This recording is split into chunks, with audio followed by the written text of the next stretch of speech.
Dr. Frankenstein, when he was making his monster, he said it was in his own image. But I think he cheated a little bit on the cock. I don't think he made it exactly 4.5 inches, as Dr. Frankenstein was known to be.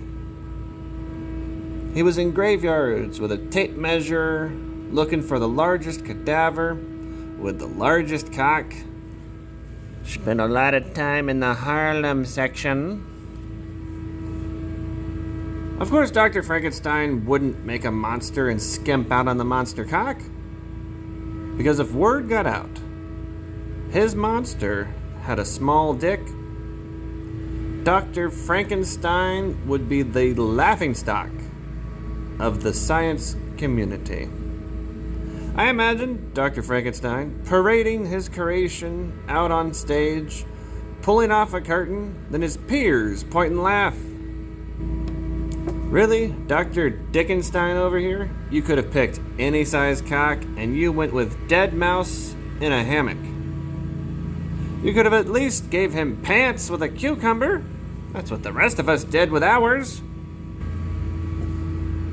But if I were Dr. Frankenstein, and assuming lightning had some rejuvenating side effect where the people I give life to come back in their prime, I would bring back Joan Rivers, Betty White, and the full cast of Golden Girls.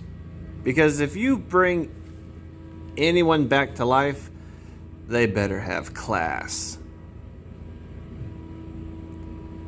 Although, if Dr. Frankenstein was black, the story would have been a lot shorter.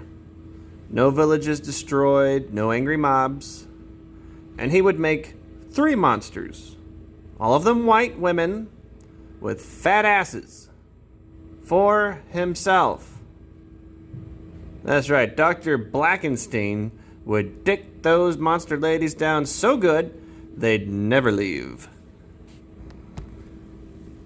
Even if one of them did venture outside, just like OG Dr. Frankenstein calling his monster back with a violin, Dr. Blackenstein would grab his violin, whip out his cock, pull his pubes over his dick like a violin bow, and serenade her ass back home.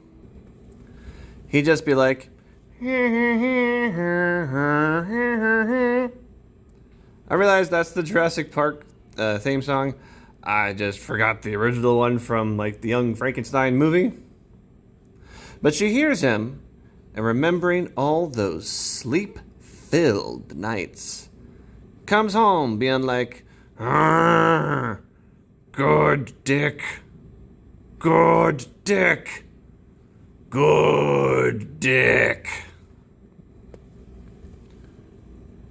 That made me realize, though, that Dr. Frankenstein was a bit of a cuck.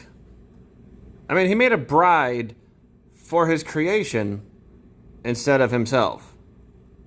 And his castle has spy holes in the eyes of every painting, especially the bedrooms. I just imagine Frankenstein watching his creation from behind a painting of his grandmother. And just before Frankenstein comes, he yells, "It's alive! It's alive!"